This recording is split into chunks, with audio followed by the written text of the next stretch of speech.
Welcome to Garden Plants with Jim Putnam. Let's talk Golden Falls Redbud.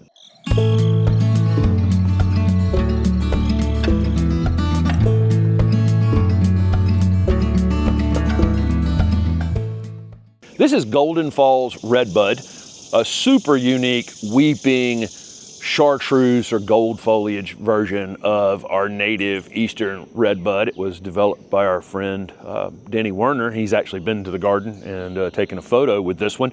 This plant's kind of been the center point of our garden since it went in. We put it in an area where we had the shed and other things here is the backdrop, and it's really just kind of stood out. We've called it Cousin It, and other folks have had other kind of names for it, and it's a beautiful weeping habit. But you can see the chartreuse foliage on here, and this weeping habit that comes straight down to the ground. Let's get into it and talk a little more on the details of it. I am right at 6 foot tall, so you can see our Golden Falls Redbud here is now 7 foot in height. Whatever height you buy this plant is where the height is going to kind of stay. This one has added about a foot on its own over the time we've had it, but that's just because a couple of branches have just come up above, but immediately they come back down. So if you buy one of these as a little 3-gallon container and it's only staked to 2.5 or 3 feet, you're going to have to stake it additionally if you want it taller. So my suggestion with this particular plant is to buy it at the height that you want it, because otherwise it's a little more difficult to stake it up. What you would need to do is find some branch that's willing, like this, to be staked up, vertically up there in the top somewhere. And then you would stake that up to the height you want it, and then it'll just fall from there. So it's basically whatever height you buy it, that's it. These are grafted plants because of that. So they were grafted onto a rootstock of just our straight Cercis canadensis, which is just our eastern redbud. They grow those out, then they take a piece of this plant and they graft it onto it, then they stake it up for a season to whatever height they plan on selling it at, and then it weeps back down to the ground. And that's whatever height you buy it is whatever height you're gonna get it. One thing I will say that I didn't say in the beginning here, I'm calling this gold or chartreuse, but initially you will see that the foliage kind of comes out with a little bit of reddish tint to it, and then it goes into this bright chartreuse color. And then in time, as the summer comes on, it can lose some of that on the oldest growth and become kind of a greenish color. But you can see we're shooting this right at the end of June, almost July. If we backed up and shot this in May, this is a very, very different all the color on it is basically this and a little bit of that red in the new growth. But by midsummer, I'd like to shoot it when you can see that it is going to lose a little bit of that color in time.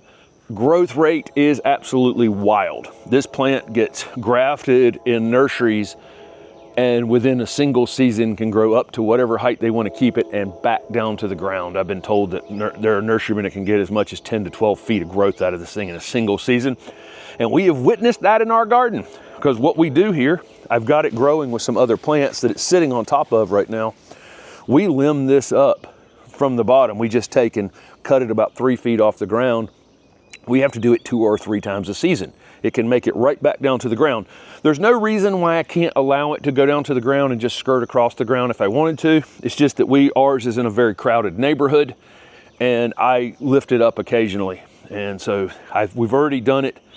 We did it while it was dormant in the winter time, and then we did it in a piece of video content on the HortTube channel here, maybe May, and it's already almost back down to the ground again in the end of June.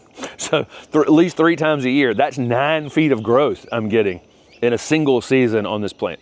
Our regular eastern redbud, our Cercis canadensis over here, that's 30 feet tall almost, 25 to 30 feet tall over there, blooms on the oldest wood, on the trunk of the tree, all the way out to the edge. It's super unique with redbuds like that, where they bloom on even the oldest part of the trunk.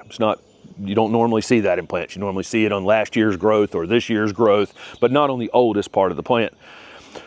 It does not translate necessarily over here to Golden Falls very well. We get flowers on it, but not very many. We had one season where it had a few more flowers, and I thought, well, maybe it's going to change in time and it's going to get more flowers in the future. And it just doesn't. It gets a few flowers on it. We do have pollinators come and visit it. It's a selection of a native plant, so they come and take advantage of it. We also get leaf cutter bees that will come and cut little circles out in the leaves. If you see that, that's actually a leaf cutter bee coming and taking part of this big giant leaf and then lining its, the hole in whatever it's, nesting in with this leaf. And so you'll see that a lot of times on redbuds that they'll take advantage. There are other plants too, you'll see them, cut the little circles out of the leaf. That's what's going on with that. So again, I just don't think it's very floriferous. Flowers are edible on redbuds. That's one thing. And again, there's just a handful of flowers and then we're waiting for it to leaf out like this. These are hardy in zone 5 to 9. I will say the further south you go into zone 9, these chartreuse colored plants like this are going to require some afternoon protection. If I put it in too much afternoon shade, it's going to be green. It's not going to color up as much. So there's a delicate balance there. It needs some direct sun on it to keep it looking like this, but it also needs some afternoon protection to keep it from scalding or bleaching in the full sun. Those of you up in zone 5, especially something like zone 5A, you might want to put it in a slightly protected area out of direct wind, because if it freezes solid in the winter, that could cause some cracking in it. We've had some cracking in ours, in some branches as well, where I think some moisture was still in the stems. And then they crack, and I think maybe it's incapable of pulling all the moisture down. Most trees and deciduous things are capable of just kind of putting all that stuff back in the roots, and then the stems are capable of taking zone 3, zone 4 cold, wind blowing across them without any problems with those stems. There's no moisture in those stems. I think that somehow this one has an issue getting all the moisture out of its stems. It leaves a little bit up in one of these and then they crack. So we've had a couple of those issues. I think in zone 5A, that's really potentially going to be an issue. So put it someplace where the wind isn't going to cause it problems. The main use for this plant is going to be as a focal point. It certainly could go in a mixed border screen if you wanted to, if you staked it up high enough in order for that to take place. It's very densely branched in here, so even without leaves in the wintertime, it is going to offer some protection from a neighbor. Again, I think it's mainly just going to be done as a specimen plant. I can't imagine that there'd be 10 of these lined up somewhere in a row as a screen, but maybe that's what somebody would to do with it. It could go in a cottage garden. Mainly for us, it's just used as, this thing that just contrasts with everything because of the size of this leaf and the color of this leaf and the structure of this plant. It contrasts with everything. I got a low doming pittosporum in front of it, that Steph can show you. I've got a larger leafed perennial plants on each side of it. We have, a much smaller purple foliage loropetalum here. We have a boxwood down here next to it. That boxwood and it contrast beautifully. It literally contrasts with anything just because of its shape, its leaf size, its leaf color, all of those kinds of things. So it's just the perfect plant to add into a space and create contrast. There is a purple version of this called Ruby Falls.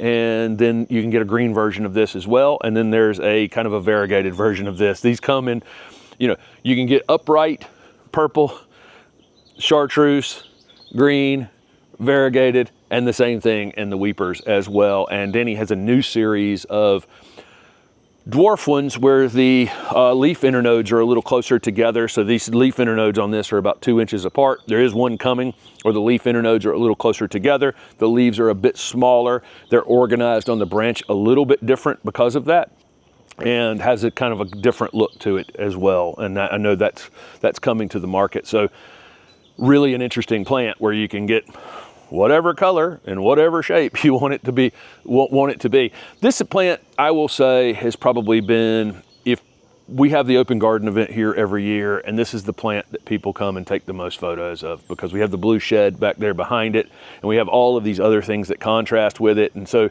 if people are coming to a garden where there's 800 to 1,000 different plants planted in a small garden, and this is the plant that everybody goes to, I think that says something about, the draw and appeal of this plant. I also will say that if you're watching our question and answer videos on Sundays, you will see that there are lots of problems with these as well. There's lots of problems in these red buds. They're not necessarily the longest lived things in the world. They do get cold related damage. They do get you know, some graft related damage if the grafts aren't good on them. You know, we get lots of redbud questions on the channel, so keep that in. I'll let you say that. I'll let you do whatever with that information you want. We get lots and lots of redbud questions on the channel for various issues, so they can have issues as well. We've had no issues with this Golden Falls other than the fact that we have to stay on top of the pruning off the bottom, which takes me more time to talk about it than it does to do it. It's not a big piece of maintenance at all. In the future, for maintenance, I think you do need to, there's a lot of crossing branches up here that end up happening because of its weeping habit. Some of those probably, you need to kind of go in here in the wintertime and examine, is there anything doing damage to anything else? Take care of some of that. We planted this. This is a native, again, this is a selection of a native tree. We planted this in an area that's pretty well drained. It doesn't stay wet, doesn't stay dry. It's well mulched. It's got all these other plants around it kind of protecting its roots because they are kind of shallow rooted. You'll notice that with redbuds, they'll put some surface roots out. That's a plant, if you put it in the lawn, it starts running surface roots out into your lawn. Every time you mow your lawn, it's gonna be heat stressed. So it's best to have it in a large bed, other plants planted around it, or it be well mulched.